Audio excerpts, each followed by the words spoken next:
defense is trying to go, you get caught with a holding penalty. The dangerous Aaron Cruikshank, maybe his first shot here to return a punt. Here comes the ready or not. Here comes the boys from the south. Here comes the ready or not. How you like me now? I say, here comes the boom, ready or not. Here comes the boys from the south. Boom, here comes the boom, ready or not. How you like me now? Welcome back to another episode of Tackling the Terps. I'm Daniel Stein. He's Ryan Martin. Welcome to your source for everything Maryland football. And Ryan, that was a really tough loss on Saturday. 42-28, Maryland falls to Indiana. Terps now drop to 3-2, but they had to face a really tough team going into Bloomington. What were your thoughts on that game? They did, yeah. This was a good Indiana team. This was not the same Indiana team, Daniel, that came into Maryland last year. Just get whooped by the Terps. That was a whole different Hoosiers team that we're seeing now, the 23rd ranked team in the country with the newest AP poll coming out. So yeah, 42-28 was the final score. I think I had Indiana by 9 in this game. It didn't look like it would be that much of a margin. Maryland was in control in the first half, I thought. They hung tough. It was 14-7 going into the halftime break. So this was just a really tough second half. Maryland falls to 0-2 in conference play. You mentioned the 3-2 record overall.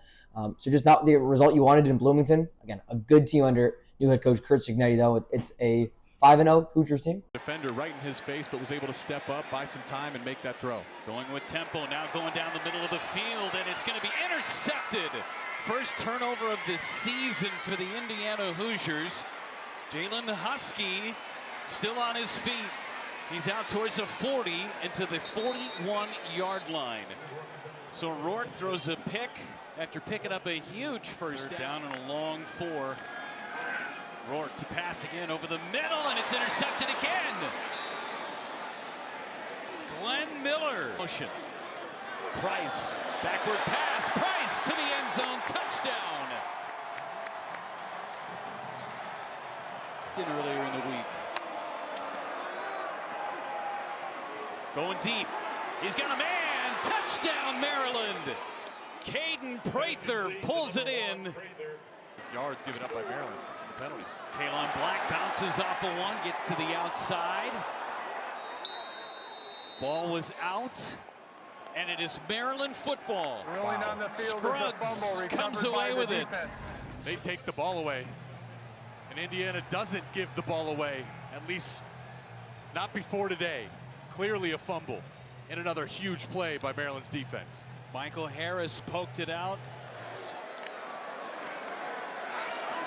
Rourke going to the single coverage. End zone! Touchdown! He hits Cooper again.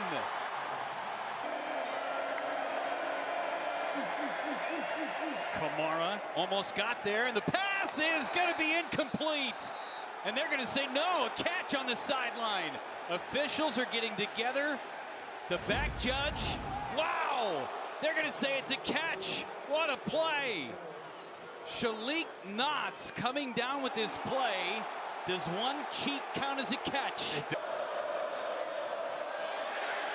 In trouble. Got rid of it. It's up in the air, and it's caught! So he's throwing that into tight coverage to Prather. And then Dylan Wade with the awareness, the tip drill to himself. Oh my goodness. Ellison, the running back. Ellison gets it. Ellison to the house. Touchdown, Hoosiers.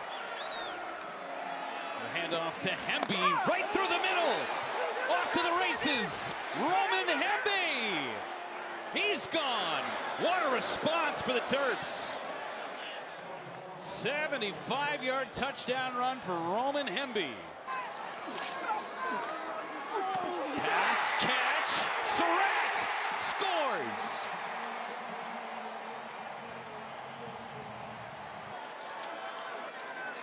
Rourke to pass across the middle, wide open, touchdown Hoosiers.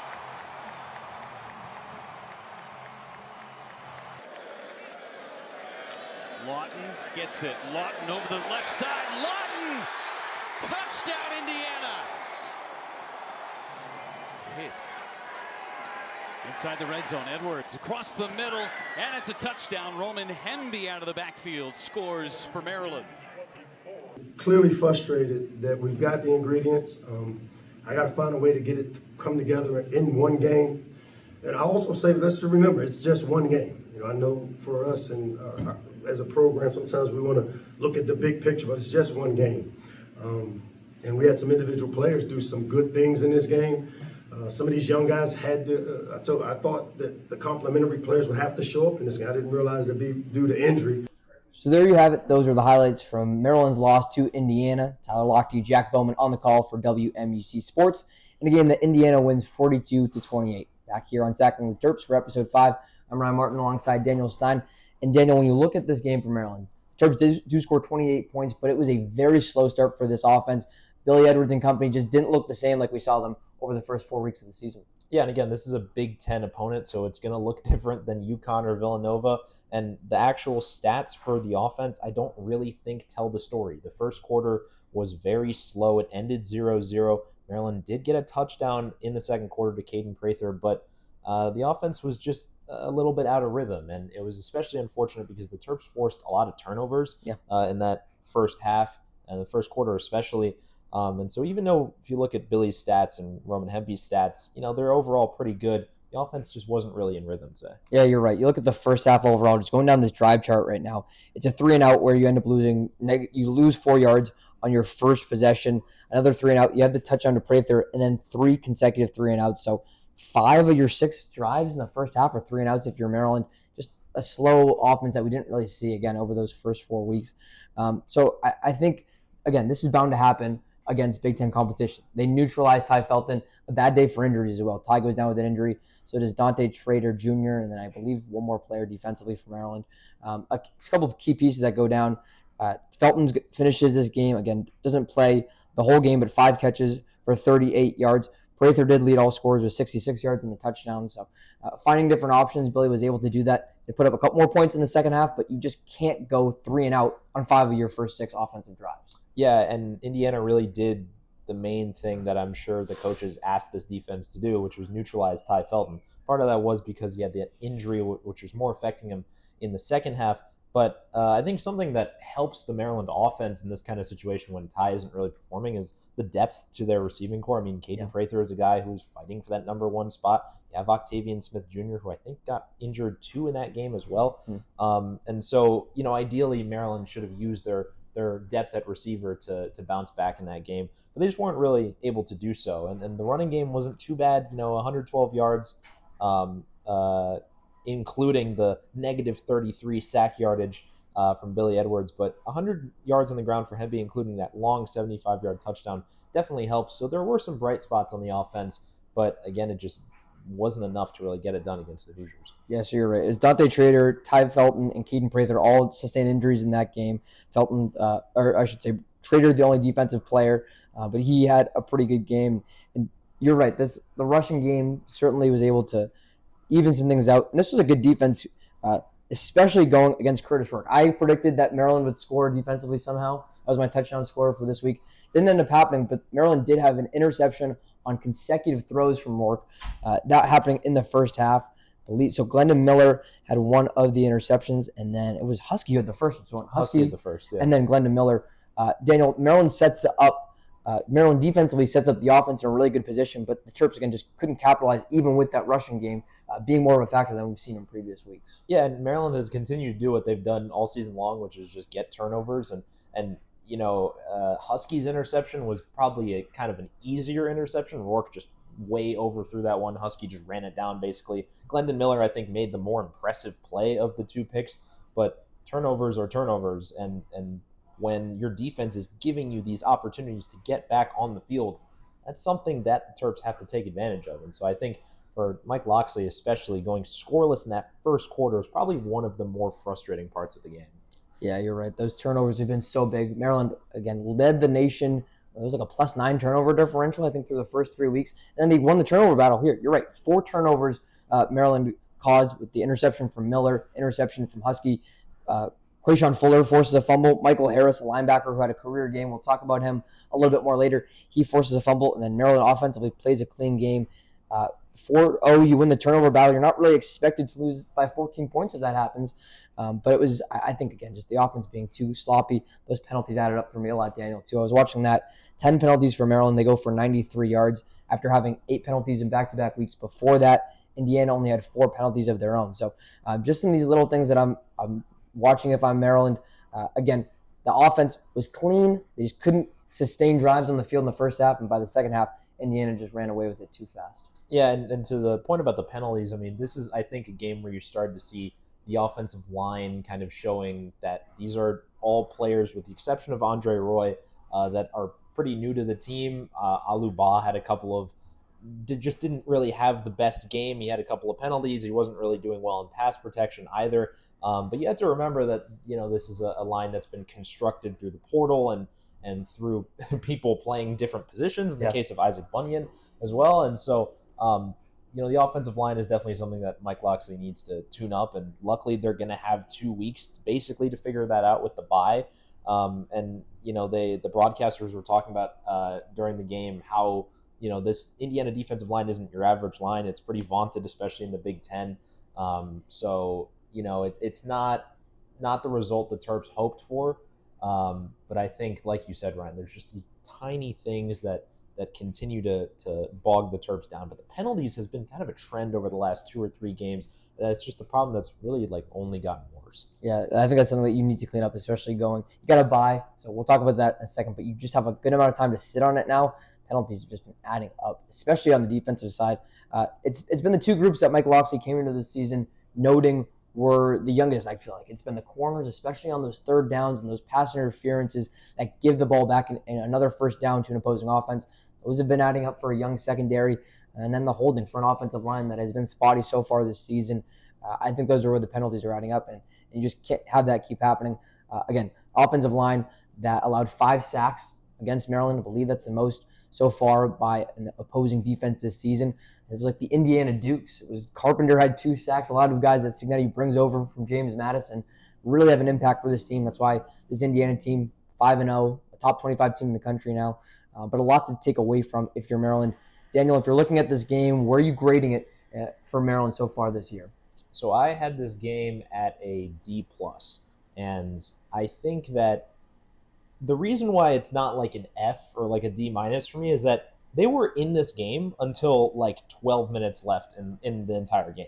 I mean, say what you want about, okay, the turnovers, the sloppiness, whatever. You can put that behind you in the first half if you just have a stronger second half. But the way that they just continued to allow scoring and they just really ran out of gas, especially the offense, is just not really helping at all, frankly. And I think that they need to do a better job of finishing games. This was something that maybe kind of started to show itself in the Villanova game, and that was a different circumstance because we were blowing them out. But it's, like the coaches tell you, you play till the whistle, and so giving up 42 points to Indiana in a vacuum is well, that's bad on the defense, but it's also just the consistent 14 points in the second, 14 points in the third, 14 points in the fourth, when your offense is just not matching that. And so I think that, Maryland really had an opportunity to make a statement here on the road against an Indiana team that there's all this noise about, well, they're just bringing over all these players from James Madison. They've been constructed almost exclusively through the portal, and they just didn't do that. I mean, it feels like there's all these people that said, we definitely could be undefeated going into the USC game, and that definitely has not happened. So I think this is a pretty underwhelming performance, and that's why it's a D+ for me. Yeah, I like your rationale for the D+. I'm going to give it a D just because I feel like, yes, they say play to the final whistle, but we saw Mike Locksley. That was a very slow final 6 minutes of the game. Again, Maryland only ends up losing by 14 points. That could be a 1-score loss. Again, something that you can take away if you play those 6 minutes a little bit harder. Mike Locksley admitted after the game that he waved the white flag against a Big Ten team. I just don't love to see that if you're a Maryland fan. So, again, Maryland loses by 2 scores. Even if you lose by 1 score, Daniel, I feel like that's enough to take away and say, all right, we fought to the end. We didn't have the offense we wanted in the first half. It picked up in the second half where we got into more of a shootout. Then all of a sudden, if you lose by 1 score, you have something to hang your hat on and build off of when you have a bye week now. So you can kind of use that bye week and say, all right, this is what we did right, this is what we did wrong, especially in the fourth quarter. Would like to see Maryland play a little bit tougher. Just didn't see that from the Terps team. And I'm a little bit getting antsy about when against Big Ten competition are you going to show that fight and that grit at the end. We didn't see it against Michigan State at home. Didn't see it in Bloomington against the Hoosiers. Now, it sets up a big one a week from Friday, I should say. I forgot it's a Friday night game. That's a huge one at the Shell against Northwestern. Yeah. I'm not seeing those little pieces, especially in those clutch moments that you'd want to see from Maryland now with Big Ten play the rest of the way out. Yeah, and I think to your point about losing by multiple scores, like I was saying that, especially as the game, kind of began to settle in and we realized that we weren't going to win, I was saying that if we lost to Indiana, I wouldn't necessarily be mad because it's like, look, you're playing a storied program that's off to a hot start away from home. Like, that's fine. Teams lose. Like, we're not expecting them to go undefeated.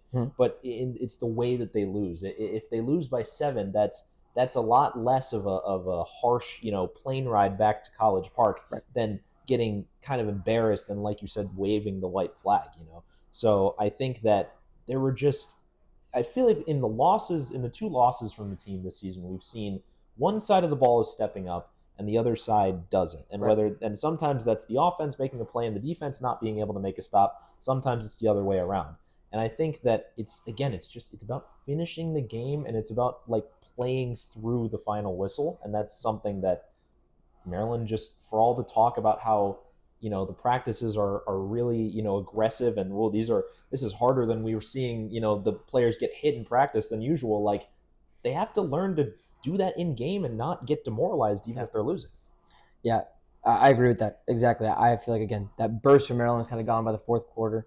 So even though Maryland loses 42-28, there were still some bright spots for the Terps. We'll start with a veteran running back that I know you really liked, and he's our offensive player of the game. Yeah, Roman Hemby had definitely like a bounce-back game, 10 attempts rushing, 117 yards and a touchdown, but then you also see his numbers in the receiving game. He had 5 catches, 48 yards, and a touchdown. That touchdown was kind of in garbage time, but stats are stats. And like, I'll admit it, when coming into the season, I wasn't down on Hemby, but I was kind of like, okay, who is going to step up? There's so many running backs in the room, and I thought they're all kind of at the same level, but Hemby had a good game, and I know the 75-yard touchdown is doing a lot of work, but 75-yard touchdowns have been hard to come by. This is a Maryland team that, Sam Jane wrote an article about the big plays that they've had in the last 4 years, and that's part of their identity, and we hadn't really seen anything like that up until Saturday. So I think this is a performance that Hemby needed really to assert himself as the RB1, and so I think for that reason, he's my offensive MVP for this game.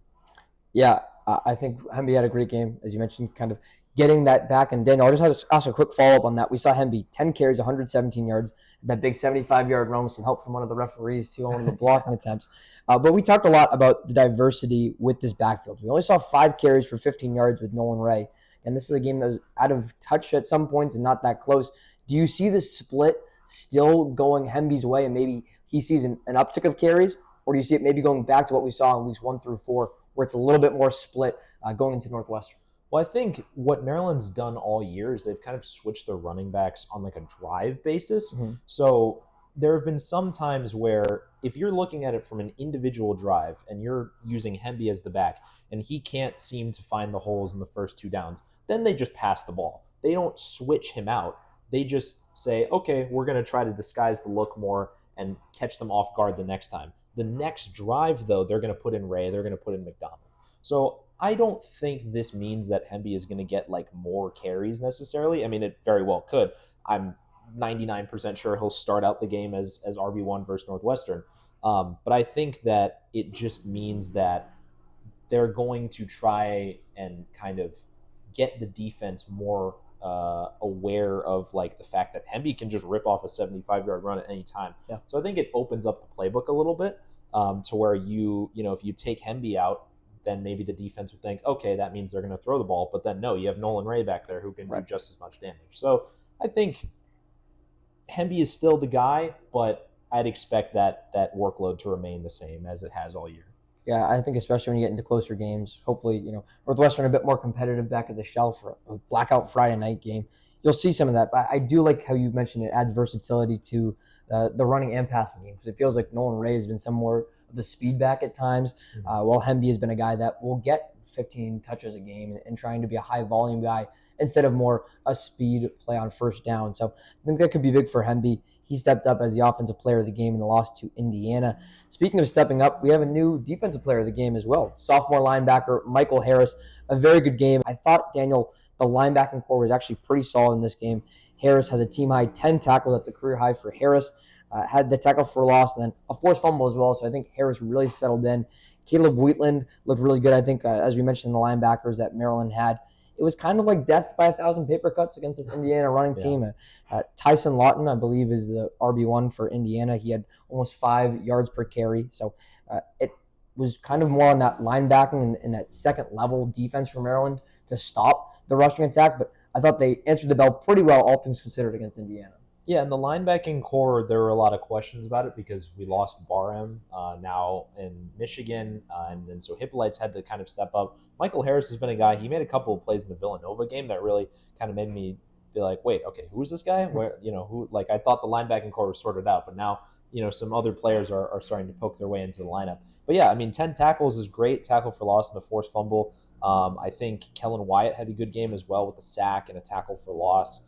So like you said, the linebackers definitely played well. Indiana, I think, did a good job of just getting the Terps defense on their heels, especially as the game went on.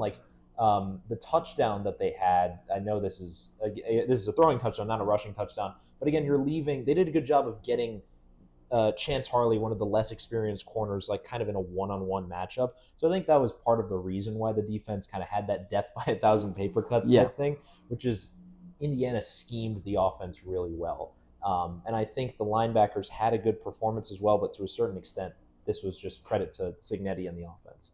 Yeah, the offense did its thing, and overall ended up winning this game. So Harris, the linebackers look really good. Daniel, we'll finish off this episode by talking about a look around the Big Ten. A lot of games going on, none are super close. Any in particular that stuck out to you when looking at the Big Ten for our look around for episode 5? I think something that was interesting was Penn State, Illinois. These are 2 ranked teams going at it. This was the whiteout game for Penn State. Happy Valley, not an easy place to play in for anyone, especially the whiteout game. I was a little disappointed in Illinois. They're a ranked team. They're a tough team that doesn't have superstars, but they get the job done usually. And they had a chance to make a statement versus Penn State, not able to, but the Nittany Lions, they continue to just steadily kind of stay in that top 10. I wouldn't count out Illinois, though. I wouldn't be surprised if they kind of stay in the rankings or stay very close to them and possibly move back into it. That was an interesting one, I think, just to see, because Penn State, on the other side, has to prove their validity as well to the tournament. And so them beating a ranked team, even if Illinois was 24 at the time of that game, even if it is a fairly low-ranked game, it's still a big win for Penn State as they try to stay undefeated. Yeah, Penn State still in the top 10 there. You're right, 4-0, now 5-0 after that win the Nittany Lions are. So I think that was a good game. Maybe heat check a little bit for Illinois in that game. I was watching Minnesota-Michigan as well. Minnesota takes them down to the wire, almost pulls off the fourth quarter comeback, but in the Big House, Michigan gets it done. So a lot to watch out for. Daniel, I want to say that out of the top 11 teams right now, with Michigan moving up, 5 of the top 11 teams are Big Ten teams right now. So a lot to play for. I know Maryland has a couple of those games coming up. They'll end their regular season off in Happy Valley against Penn State, so that one's well in advance. But a lot to watch out for, and we know it's always SEC, Big Ten, 10 of the top 11 teams in the AP Top 25 coming from one of those 2 conferences. So kind of shaping up a little bit as we expected it to be in this new playoff format.